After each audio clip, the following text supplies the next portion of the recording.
Prezados alunos, nosso tema de hoje, a COP27, desafios e temas dessa reunião, com essa sigla COP27, que está ocorrendo nessa semana no Egito. O tema central, a implementação do Acordo de Paris. A gente quer entender como surgiu esse Acordo de Paris. É assunto central nessa reunião a redução das mudanças climáticas. Está sendo chamada também de adaptação climática. Se fala em mitigação dos gases de efeito estufa, principalmente o CO2, mas relembro que existem outros gases de efeito estufa, e esse verbo mitigar significa diminuir. Então, mitigação dos GEE seria diminuir a emissão dos gases de efeito estufa. Se aborda também a questão financeira, que em resumo seria a colaboração dos países ricos nos países pobres. Colaboração com o quê? Principalmente em conter o aquecimento global causado exatamente por esses gases de efeito estufa. Essas duas imagens são muito sugestivas do assunto. Na primeira, um planeta aqui aquecido, pegando fogo, e aqui a triste lembranças, aí no plural, do ano de 2022, de várias enchentes em cidades brasileiras e até do mundo, mostrando que o aquecimento global começa a deixar várias consequências ruins, né? O que significa COP? Em inglês, Conference of the Parties, né? Conferência das partes. Essas partes seriam os países membros que fazem parte desse órgão supremo da Convenção ou Quadro das Nações Unidas, da ONU, sobre mudanças do clima. Destaque que adotadas a primeira vez em 1992, que foi uma reunião inicial sobre as questões climáticas que ocorreu no Rio de Janeiro. Aqui uma foto da COP27 e importante esse conceito inicial para você entender minimamente esse assunto, a diferença entre tempo e clima. Pensem que o tempo seria uma foto. A gente fala do tempo que se vai fazer hoje à tarde, o tempo do final de semana, o tempo desse mês. O clima seria já um filme. Então, uma foto, o tempo, um filme, um clima. E, em regra, se fala, os estudiosos de clima, que você precisa de 30 anos para falar de clima, para ter um estudo melhor sobre o clima. No PDF que vou enviar a vocês, esse link completa e permite a você um estudo maior sobre essa diferença de tempo e clima. Pois bem, diferenciados o tempo e o clima, um assunto-chave é o assunto em inglês climate change, né? Que você ouve aí falar o tempo todo, em português a mudança climática, e deixo esse excelente link no PDF que vou enviar da NASA sobre esses assuntos todos, né?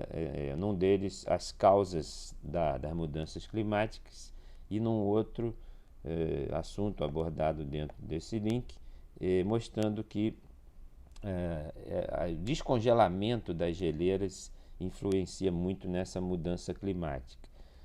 Aqui o termo global warming, né, ou aquecimento global, eu destaquei para vocês nesses dois links muito bons que estão aí colocados nesses dois links que irá no PDF que vos enviarei.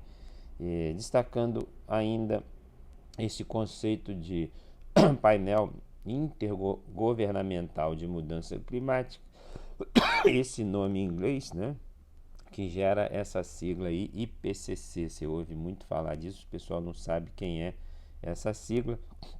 E nessa tela faço um breve histórico para vocês das várias conferências, das várias COPs, né, que tem essa sigla aí.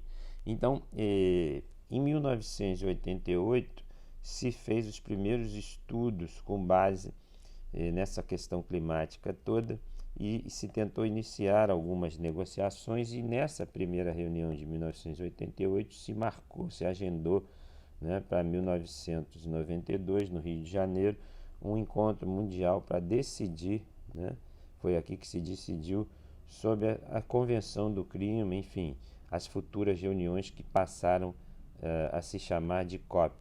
Então fiz essa referência à reunião do Rio, em 1992, e levou-se ao longo dos anos de 93 e 94 para iniciar então essas conferências das partes 1 e 2 exatamente nos 2 primeiros anos, 1995 e 96.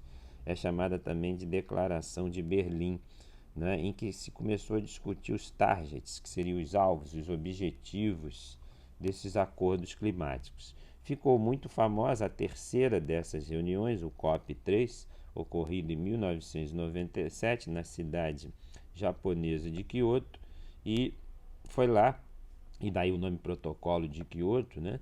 Foi lá na COP3 em 1997 que se chegou à conclusão, por estudos anteriores, de que o aquecimento global era antropogênico, era gerado pelo homem, né?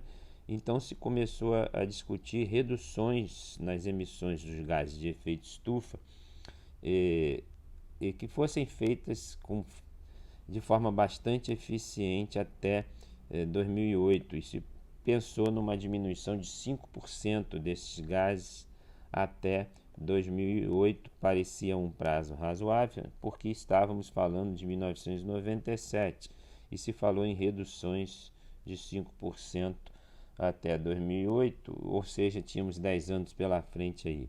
O fato que isso não ocorreu, vários países, principalmente Estados Unidos e China, não assinam imediatamente o protocolo de Kyoto, que previa essas reduções, e de 97 a 2015 foram ocorrendo COPs anuais. Então, em 2015, na COP 21, ocorrida em Paris, em que se passou a chamar de Acordo de Paris, vendo-se, né, agravando-se nesses anos entre 97 e 2015, agravando-se o aquecimento global, se colocou como alvo, né, como objetivo do Acordo de Paris um aumento de no máximo 1,5 graus Celsius a temperatura média do planeta até 2050. E para que esse alvo de um aumento máximo de 1,5 graus Celsius na temperatura média do planeta ocorresse, se fez uma sugestão no Acordo de Paris de um fundo de 100 bilhões de dólares.